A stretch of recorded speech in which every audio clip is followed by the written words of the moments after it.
Sweep the land.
Joe here, coming to you with the final for the Tank Hunter group build, the Jagdpanzer group build.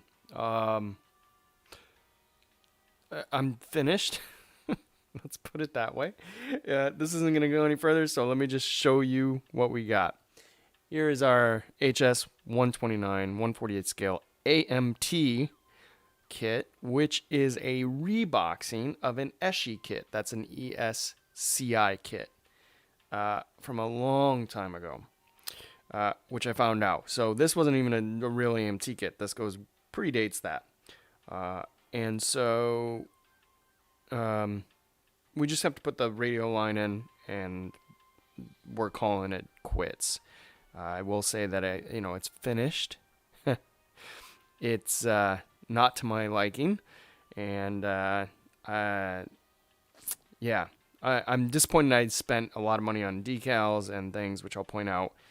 But and I know that all of you will say, it looks really good, nice work, which is absolutely what I love about this community, is all the positive feedback and all the support that everyone gives in this community, whether it's military, cars, aircraft, sci-fi, figures, whatever it might be. So I do appreciate that. Thank you. It's just not up to my standard, and doubtful that it may even go on the shelf. I'm not sure. But here's what we have with it. And I actually just realized I have to paint the bottom wheel rubber too. I haven't done that, so I'll do that as well. But I need to get this off the bench. It's just frustrating me. The wash didn't even stick to it. There's nothing to stick to because it's raised panel lines, but it's not raised enough that the washes will stick into the raised parts and dry. So all around just frustrating. But we now have an Hs-129, and these are the decals we put on. Those are the Peddington House decals, and my thoughts on those are, let me get my pointer, get my big old arm out of the way.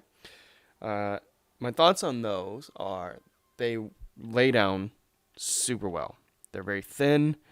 The entire sheet, though, is a decal piece.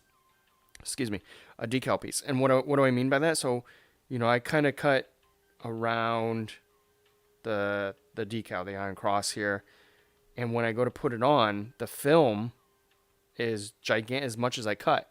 So I was like, "Are you kidding me?" So it folds over top. I mean, I could have trimmed it, but it was too late, and I probably could have went back and fixed it.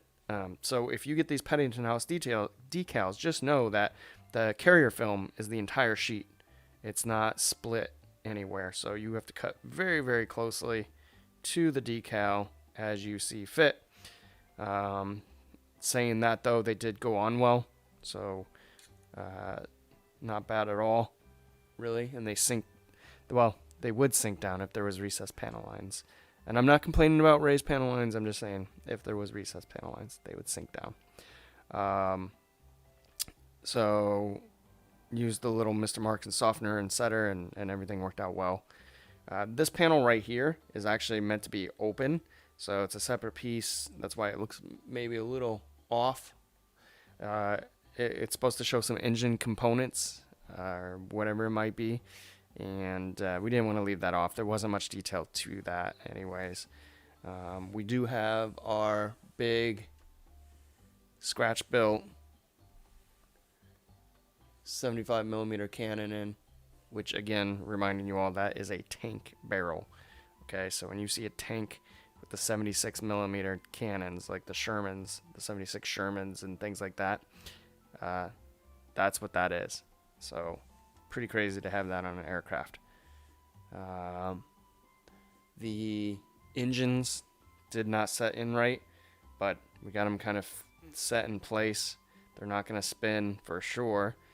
And they were just off-centered is the best way to put it. We did have our decals set in here for our, you can't even see it. We did have our decals set in here, which you're not going to be able to see, for our gears outside of the cockpit. As we mentioned, that's one of the odd things about this aircraft, is there are dials, not gears, dials outside of the cockpit and gauges as well. So you could look to the side and, you know, see oil pressure, fuel pressure, whatever was outside of it. I'm not real sure. But they were all set in place, and one or two of them actually came off, so that was my fault. I probably put my thumb there while I was putting on other decals. Tends to happen. And so we got those. Camouflage, you know, underneath is the, let me show you the colors that we used. I do want to make sure I always do that. Again, sticking with our Model Air, which for military builds, I mean, this is pretty much what I use now, is just Model Air. With their thinner, the Vallejo thinner and the Vallejo flow improver, and a tiny Badger 0.2mm spray gun airbrush, and it comes out really, really nice for me, again. So this is going to be 71-101. I'm sure you all will be able to see that, which is light blue. RLM 78. Then the light green camo is actually, oddly enough, dark green, which is 71105. Dark green. RLM 71. Sorry, I'm getting distracted by the neighbor's barking dog. And then the all right, you know what, scratch that. That was the dark green. Like I said, the light gray is the lighter color. We're not doing well in this video, are we? It's kind of like the build, so pretty apropos.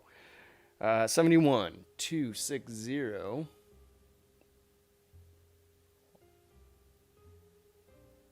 And that is light gray RLM 63. Of course, for the interior, we used RLM 66 and some O2 on underneath in the landing gear bays. But yeah, this is what we have. There's no powdering, there's no chipping. I didn't even chip this. Wouldn't even know where to start to chip on this because of the panel lining. So again, that's what we have. Wish I could have done better. Anyways, I've gone on long enough for this build. Here's what we got. Appreciate everyone watching.